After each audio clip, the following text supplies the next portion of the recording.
The night of my high school graduation dinner was supposed to be a celebration. Everyone was dressed beautifully, laughing loudly, taking pictures, and talking about the future.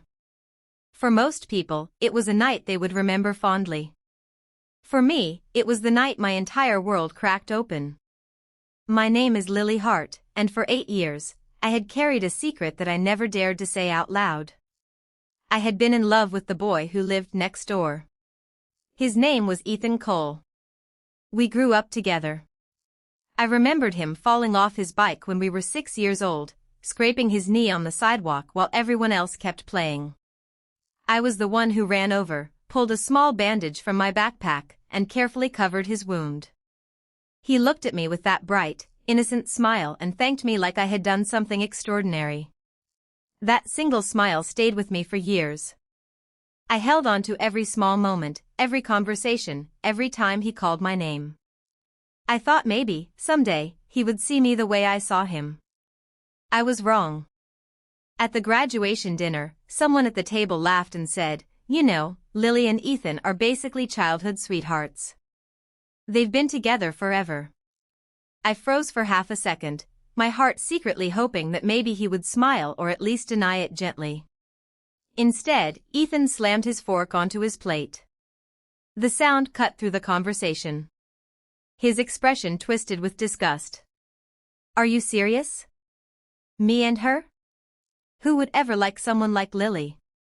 The table went silent for a moment. Then people started laughing. I felt my face burn.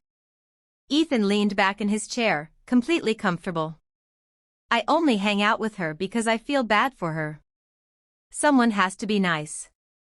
The laughter around me became louder. My fingers tightened around my glass. I wanted the floor to open and swallow me. Across the table, our class president, Noah Bennett, frowned. He had always been one of the few people who treated me like a normal person. "You're actually blind, Ethan," Noah said. "Lily has better features than half the girls here. If she took care of herself, you wouldn't even be worthy of standing beside her." A few people laughed awkwardly, unsure whether Noah was serious. Ethan rolled his eyes. "Her? Seriously? Fine. If Lily ever loses weight and looks even close to Olivia, I'll get on my knees and apologize." Olivia was the most popular girl in school. The prom queen. The girl everyone admired. More laughter followed. I sat there quietly, pretending I wasn't breaking inside. 8 years of feelings disappeared in less than a minute. After dinner, Olivia leaned over and deliberately placed a piece of greasy fried meat onto my plate. "Don't be upset, Lily. Eat something. Food always makes people feel better." Someone immediately added, "Exactly. Lily doesn't need a boyfriend. She has food." The entire table exploded with laughter again. Ethan sat beside her, scrolling through his phone like nothing happened. He looked completely unaffected, as if he hadn't just destroyed someone who had cared about him for most of her life. Noah looked at him with disappointment, but he didn't start an argument.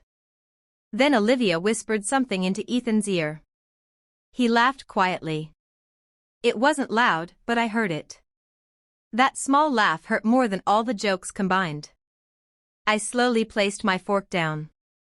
"I'm leaving." Olivia immediately changed her expression into fake concern. "Lily, don't be like that. We were only joking." I didn't answer.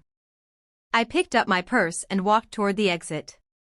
When I passed Ethan, he didn't even look up. He was too busy messaging Olivia. I stopped beside him for a moment. "Ethan."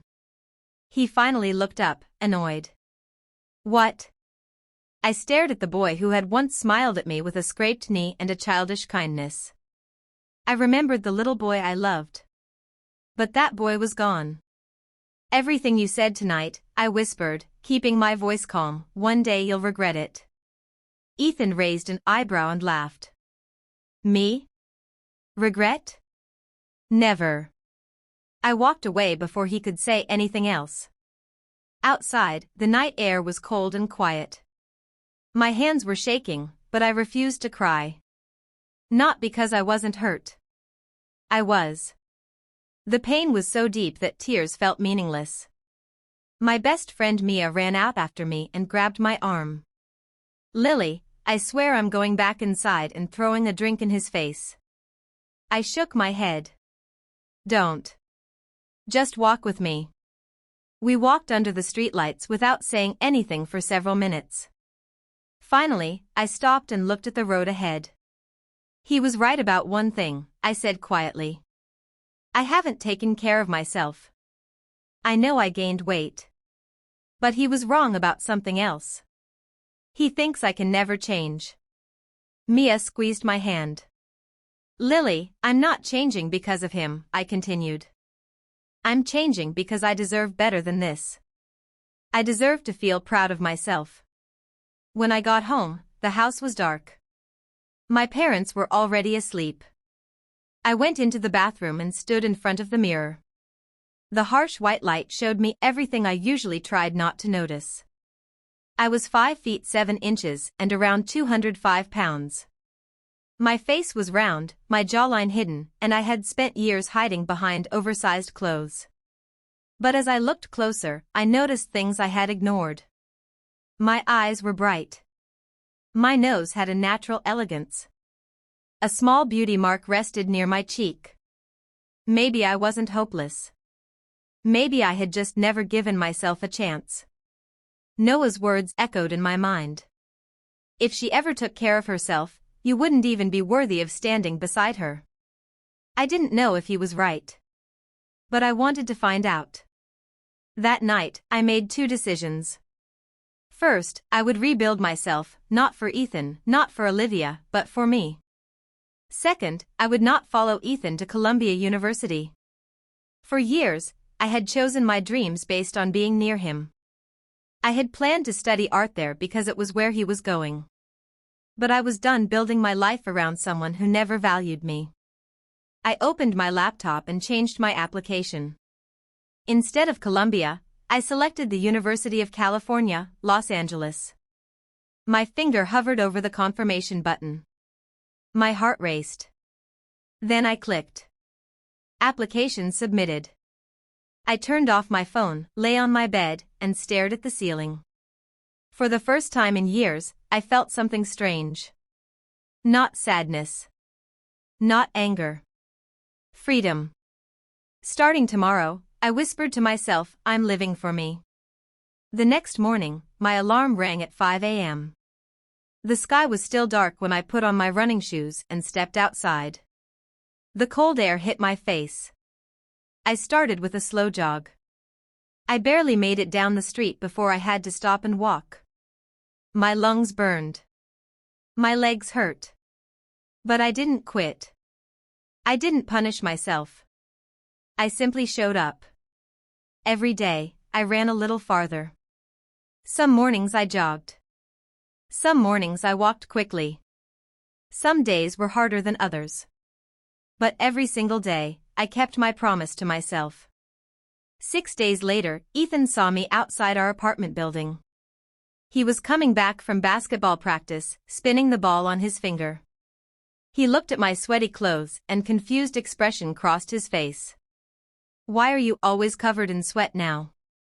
I ignored him and continued stretching. He leaned against the wall with his usual confidence. "People in the group chat said you're actually exercising." I stayed silent. He smiled slightly. "If you're serious, you should join a gym. Running around outside isn't going to change much for someone starting where you are." I kept stretching. Then he casually added, "By the way, Columbia orientation is September 2nd. Did you join the freshman group yet?" My hands stopped for a second. He still believed I was following him. Everyone did. I stood up, looked at him calmly, and walked toward the building. "Hey, Lily," he called after me. "Do you need the group link?" The glass door closed between us. His voice disappeared. I walked upstairs with a small smile on my face. "Keep waiting, Ethan," I whispered. You're going to learn everything you thought you knew about me was wrong. A week after that dinner, someone posted a video of me running in the old high school group chat. I immediately knew who had recorded it. The angle was intentionally cruel. It showed me struggling, breathing heavily, my shirt soaked with sweat, my face red from effort. Instead of seeing someone trying to improve herself, they saw an opportunity to laugh. The comments appeared one after another.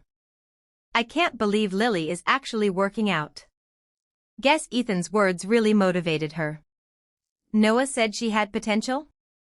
I need a telescope to find those cheekbones. Then Olivia joined in. Keep going, Lily. Columbia is full of beautiful girls. You might feel uncomfortable there if you don't change before orientation. She added a laughing emoji at the end, pretending it was harmless. I stared at the screen quietly. Then Ethan's name appeared. For a second, my heart reacted before my mind did. A small, foolish part of me wondered if he would defend me. Maybe he finally realized how cruel everyone was being. His message appeared. Stop acting childish. Let her do whatever she wants. I read those words again. Then another message followed. What she does has nothing to do with me. Nothing to do with me. Those words hurt because they were true. For years, I had made him the center of my world. I had worried about him, supported him, waited for him, and convinced myself that one day he would understand.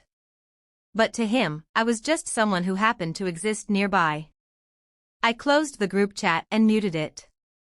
Then I opened my messages with my best friend Mia. She had been the only person who knew how badly I had loved Ethan. I'm going to my grandmother's cabin in Montana until college starts, I typed. Don't tell anyone. Especially Ethan. Mia replied almost immediately. Are you sure? Yes. Then promise me one thing. What? Come back as someone who knows her worth. I smiled at the message. I promise. After that, I opened my conversation with Ethan one last time. I scrolled through years of messages. My mom made your favorite dinner. Want to come over? It's raining. I left an umbrella outside your door. Good luck on your game today. Don't forget your presentation tomorrow. Hundreds of small moments where I had tried to be part of his life. His replies were always short. Sometimes hours later. Sometimes days later. Okay. Got it. Stop worrying so much. I stared at the screen for a long time. Then I pressed delete. Remove contact. Block number. I expected it to hurt more. It didn't. The next morning, I packed my suitcase and left before anyone could stop me. Outside my house, I ran into Ethan's mother. Lily, sweetheart, where are you going with all that luggage? She asked. I'm spending the summer with my grandmother, I replied politely. She smiled. Oh, Ethan is coming over next week for dinner. Your mother usually makes his favorite dishes. I adjusted my suitcase handle. Ethan is 18 now. I think he can survive without my mom cooking for him. Her smile faded slightly. I didn't mean it cruelly. I was simply done. A taxi arrived, and I placed my suitcase inside. As I drove away, I saw the upstairs window of Ethan's room.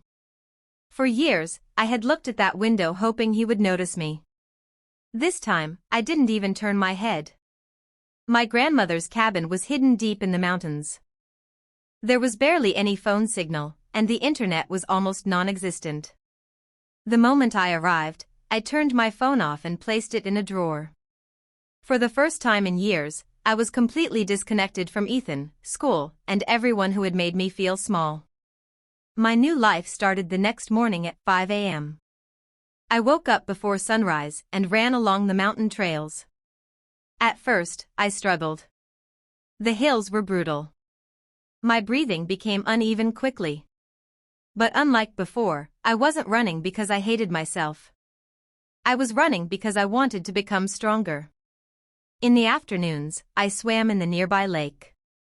In the evenings, I helped my grandmother in the garden, carried wood, and cooked simple meals with her. I stopped obsessing over numbers. I didn't starve myself. I didn't follow dangerous diets. I simply learned how to respect my body. Slowly, the changes came. My face became slimmer. My posture improved. My clothes started fitting differently. My strength increased. But the biggest change wasn't physical. It was the way I looked at myself. I stopped asking whether I was good enough for someone else. I started asking whether someone else was good enough for me. Several weeks passed before I turned my phone back on. The screen immediately filled with notifications. Most were from Mia. "Lily, you won't believe this. Ethan asked where you went. He asked again today." I frowned. Then another message appeared. "He told everyone you were just being dramatic and you'd come back soon." I laughed quietly. Dramatic? Ethan really believed I was having some temporary emotional reaction. He thought I would return the moment I missed him.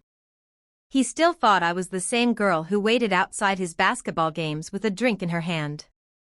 I kept reading. Mia sent another update. "Olivia and Ethan are getting really close." She posted pictures of them together after his game. I looked at the photo. They were smiling. Once, seeing that would have destroyed me. I waited for jealousy. For sadness. For anger. But nothing came. I simply felt nothing. And that was when I realized I had finally moved on. I turned my phone off and returned to my grandmother's routine. Weeks continued to pass. My transformation wasn't sudden like a movie scene. There was no magical morning where I woke up completely different. It happened slowly. One run at a time. One healthy meal at a time. One moment of choosing myself at a time. My face changed. My confidence changed. My entire presence changed. One afternoon, I drove my grandmother's old truck into town to pick up her medicine. When I walked into the pharmacy, the young cashier stared at me. "Sorry, but have we met before?" she asked. I smiled awkwardly. "I don't think so." She looked confused. "You look familiar." Before I could answer, my grandmother appeared beside me and pulled me toward the door. On the way home, she laughed. "You're starting to notice, aren't you?" "Notice what?" I asked. She smiled. "That you were never ugly. You were just hiding." That evening, we sat on the porch watching the sunset. My grandmother told me about my mother. "Your mother was the same when she was young. She was shy and insecure. Then one summer, she grew into herself, and suddenly everyone saw what had always been there." I smiled. "You really think that's happening to me?" "I know it is." Later that night, I looked into the mirror. The girl staring back at me felt unfamiliar. Not because she was perfect. She wasn't. She still had flaws. She still had softness. But there was something different in her eyes. They weren't searching for Ethan anymore. They weren't waiting for someone to choose her. They belonged to her. My grandmother stood behind me and smiled. "Now you understand why I told you not to rush back into town." I touched the small beauty mark near my cheek. What if people only notice me because I look different? My grandmother shook her head. They might notice beauty first. That's how people are. But beauty only opens a door. Character decides whether you deserve to walk through it. I looked at myself again. For years, I wanted Ethan to regret losing me. I wanted him to see me and feel the pain I felt. But standing there in my grandmother's cabin, I realized something unexpected. I didn't want his regret anymore. I wanted him to become irrelevant. The old Lily wanted revenge. The new Lily wanted peace. And that was the biggest victory of all. The weeks before college passed quietly, and for the first time in my life, quiet didn't feel lonely. It felt peaceful. Every morning, I woke up before sunrise, tied my running shoes, and followed the mountain trails while the world was still asleep. The girl who once struggled to walk a mile without feeling defeated was now climbing hills without stopping. Every afternoon, I swam in the cold lake until my muscles burned. Every evening, I sat beside my grandmother and worked on my art. I drew everything I couldn't say out loud, the empty chairs at crowded tables, hands gripping forks too tightly, people laughing while someone sat silently beside them. My sketchbook became the place where I released everything I had carried for years. I wasn't creating art because I was broken anymore. I was creating because I had finally found my voice. My UCLA acceptance letter sat proudly on my desk. Looking at it still felt unreal. Months earlier, I thought my future depended on being close to Ethan. Now, I couldn't understand why I had ever believed that. I had spent so much time trying to be chosen by someone else that I forgot I could choose myself. Mia continued sending me updates whenever I turned my phone on. She treated Ethan's life like a dramatic television show and always gave me the latest episode. "You won't believe this," she texted one morning. "Ethan asked again if you're coming to Columbia." I smiled. "What did you say?" I told him I had no idea. Another message came a few seconds later. Also, Olivia posted another picture with him. They're definitely trying to make everyone think they're together. I looked at the picture and felt nothing. That surprised me. There was a time when seeing Ethan smile beside another girl would have ruined my entire day. I would have wondered what she had that I didn't. I would have compared myself to her until I hated every part of myself. But now, I simply looked at two people who had nothing to do with my life anymore. I closed the message and went back to painting. That was when I realized I had truly healed. Not when I became thinner. Not when people started noticing me. Not when Ethan finally started wondering where I was. I healed when his name stopped controlling my emotions. A few days later, my grandmother and I went into town. I wore simple clothes, a loose sweater, jeans, and my hair tied back. I wasn't trying to impress anyone. I was just living.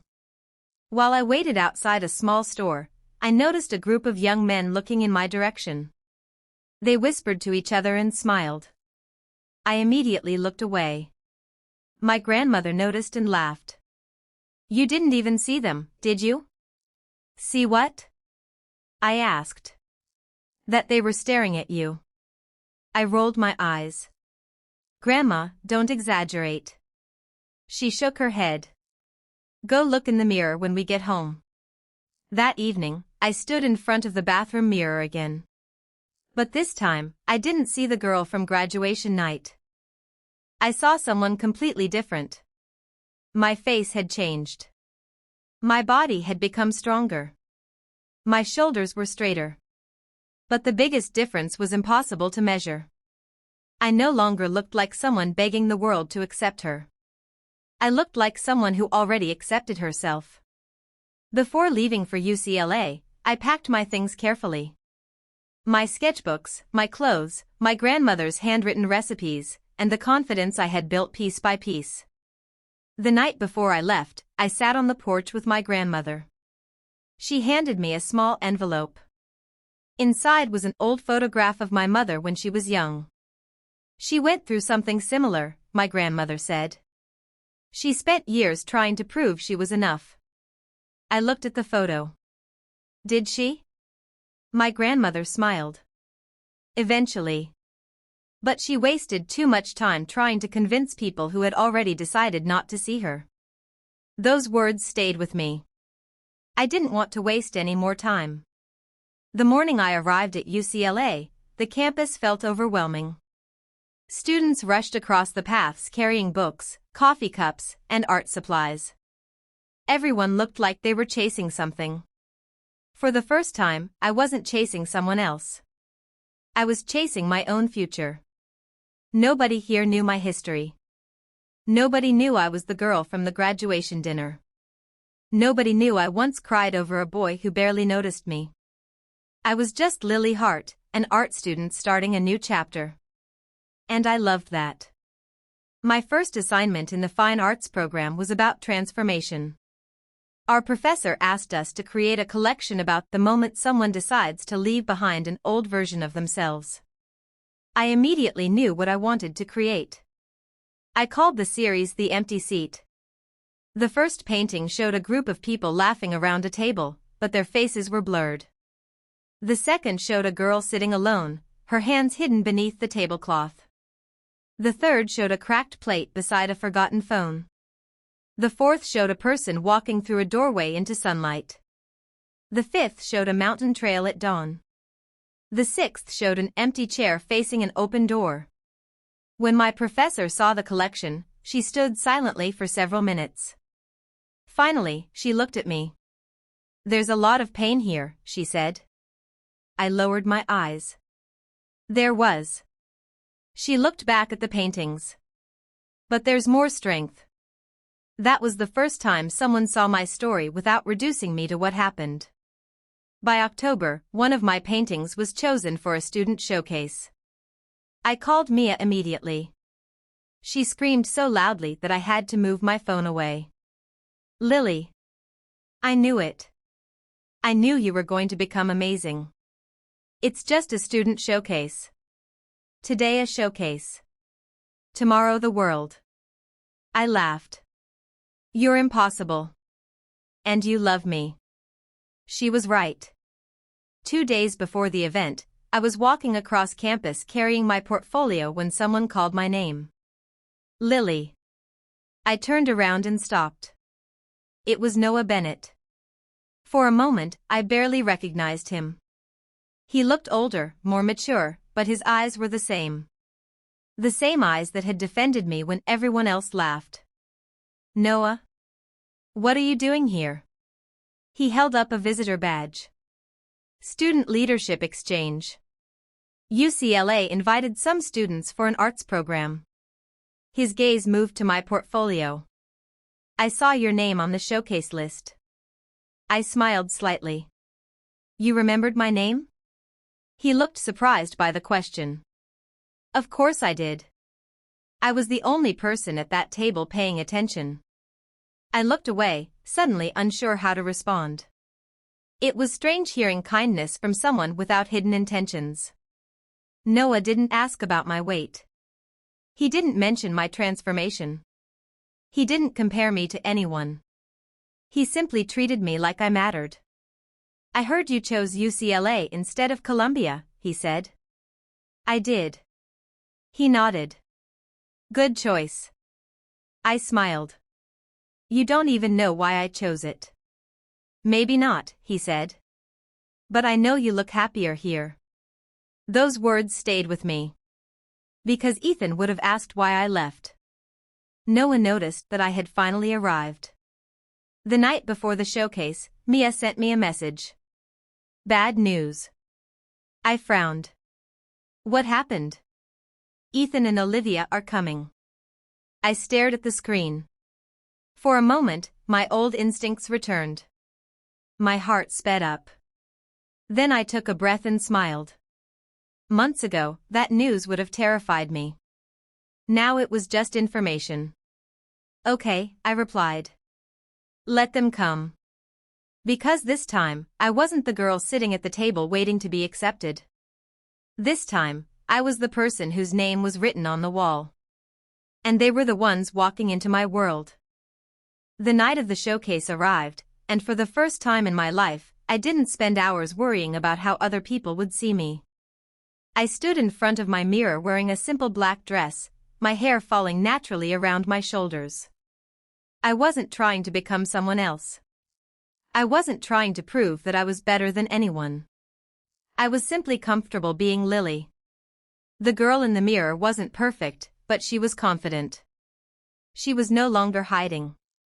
She was no longer waiting for someone's approval. When I arrived at the gallery, my paintings were already displayed under bright lights.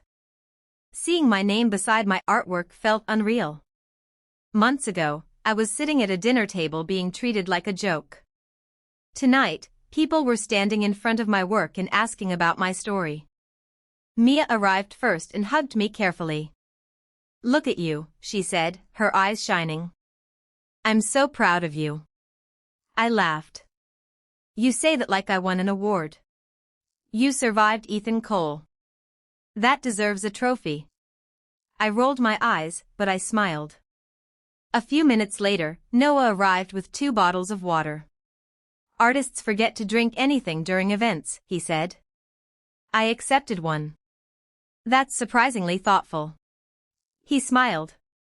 "I have many hidden talents." Before I could answer, I felt the atmosphere in the room shift. I didn't need to turn around to know who had arrived. Ethan. He walked into the gallery wearing a Columbia jacket, with Olivia beside him. He looked almost exactly the same. Same confident posture. Same careless expression. Same belief that the world would always revolve around him. But when his eyes found me, everything changed. For a moment, he didn't recognize me. I watched confusion cross his face. Then realization hit. His expression froze. His eyes moved from my face to my name on the wall, then to my paintings, then finally to Noah standing beside me. I saw something I never expected to see in Ethan's eyes. Shock. He slowly walked toward me. "Lily?" I turned around. "Ethan." He stared at me like he was trying to understand what happened. "You look different." I smiled slightly. "I am." Olivia stepped forward with a fake laugh. "Wow, Lily. I almost didn't recognize you. I guess people really can change with enough effort." Her words sounded like a compliment, but I heard the insult underneath. Mia immediately stepped closer. "Some people change because they grow. Others just change their outfits." Olivia's smile tightened. Ethan ignored her. His eyes stayed on me. "Why didn't you tell me you were going to UCLA?" I looked at him calmly. "Because you said my choices had nothing to do with you." His expression shifted. "That's not what I meant." "It's exactly what you said." He opened his mouth but stopped. For once, he had no easy answer. Olivia crossed her arms. "Honestly, this is dramatic. Are we pretending Lily's entire life changed because of one joke?" I looked at her. The old me would have defended myself. I would have explained how much those words hurt. I would have tried to make her understand.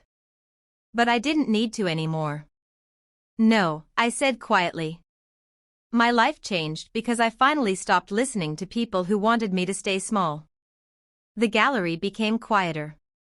My professor approached with a guest who had been studying my paintings. "Lily, could you explain your collection?" I nodded and walked toward the artwork. Ethan followed with his eyes. I stood beside the first painting. This series is called The Empty Seat. It's about leaving places where people only notice your value after they lose access to you. The guest looked carefully at the paintings. "It feels very personal." "It is," I answered. "Someone once told me they spent time with me because they felt sorry for me. I believed that person mattered more than I mattered to myself." Ethan lowered his eyes. The guest looked at the next painting. "And what changed?" I looked at the open doorway in the final piece. I realized I didn't need to become someone else to deserve respect. Before anyone could respond, Olivia laughed loudly. "So now high school drama is art?" The old me might have been embarrassed. But I wasn't that girl anymore. Mia calmly pulled out her phone. "Interesting. Because I saved the original drama too." Olivia's face changed. "What are you talking about?" Mia opened the old group chat. The running video appeared. The cruel comments. The jokes. Then the graduation dinner recording someone had secretly taken. Ethan's voice filled the room. "Who would ever like Lily? I only hang out with her because I feel bad for her." Silence. Nobody laughed this time. Olivia looked uncomfortable. Ethan looked like he wanted the ground to disappear. Mia continued. Funny how everyone calls it a joke when they're the ones laughing. Noah looked at Ethan. You knew she cared about you. You used that because it made you feel powerful. Ethan's face tightened. I was immature. I looked at him. You weren't the only one who laughed. But you were the person I trusted. That was the truth. And sometimes the truth hurt more than anger. Ethan stepped closer. Lily, I'm sorry. I studied his face. Years ago, those words would have been everything. I would have forgiven him instantly. I would have convinced myself this was the moment I had waited for. But now, all I felt was sadness for the person I used to be. You should have apologized when I was crying, I said softly. Not when everyone finally noticed me. His eyes became wet. I really was wrong. Yes, I answered. You were. Someone nearby whispered, didn't he say he'd kneel if she ever became beautiful? Mia immediately looked over. Actually, yes. He did. Ethan closed his eyes briefly. He remembered. Everyone remembered. The promise he made as a joke had become a mirror of who he was. After a long silence, Ethan slowly lowered himself to one knee. The entire room froze. I was cruel, he said. I embarrassed you. I thought you would always be there no matter how I treated you. I was wrong. He looked up at me. I'm sorry, Lily. I looked at him. A year ago, seeing him kneel would have felt like victory. But now it just felt late. You promised to apologize if I became beautiful, I said. But I didn't need an apology after I changed. I needed kindness when I was still the same person. Ethan looked down. He had no answer. He stood slowly. Can we start over? I shook my head gently. You never started with me, Ethan. You just got used to having me around. His face fell because he knew it was true. Later that night, I walked outside into the courtyard. The air was cool, and the city lights reflected on the water. Ethan followed me, but he stopped several feet away. I miss you, he said. I smiled sadly. No, you miss the girl who always chose you. He looked away. I didn't know how much I hurt you. That was the problem. You never tried to know. He was silent. Finally, he asked, did you do all of this because of me? I turned around. No. I left because of you. But I became this because of me. Then I walked away. Noah was waiting near my paintings. He didn't ask questions. He just smiled. That was powerful. I laughed. You always make everything sound simple. Maybe because some things are simple. The right people don't make you beg to be valued. For once, I didn't feel the need to prove anything. I just stood there beside someone who respected me without needing me to become someone else first. Months later, my artwork was featured in a larger student exhibition. The final version of my collection was different. The empty chair remained, but behind it was an open door leading toward sunrise. It wasn't about pain anymore. It was about moving forward. Ethan never became part of my life again. Olivia disappeared from my world too. And honestly, I was grateful. Not every person who hurts you deserves a front row seat when you heal. During winter break, I visited home. The house next door looked exactly the same. Ethan's window was still there. The basketball hoop was still above the garage. But for the first time, I looked at it and felt nothing. It was just a house. Just a window. Just a part of the past. Ethan's mother came to visit with an apology. I accepted it. Ethan stood behind her, quiet. Later, when we were alone, he said, "You look happy." I am. He nodded. I hate that I didn't realize how much you cared. I looked at him. I loved you once. His eyes lifted. I know. But then I learned something. Loving someone doesn't mean losing yourself for them. I closed the door gently after he left. Not out of anger. Not out of revenge. Because the story was already finished. Looking back, I used to think my transformation was about becoming beautiful enough for Ethan to regret me. I thought revenge would be watching him realize what he lost. But I was wrong. The real victory happened the night I changed my university choice. The night I blocked his number. The mornings I ran without imagining his reaction. The moments I created art without needing anyone's approval. I didn't become valuable when people noticed me. I was valuable the entire time. I just finally believed it. Ethan once said he stayed beside me out of pity. So I left him with the only thing pity deserved. An empty seat. A closed door. And a girl he could never make small again.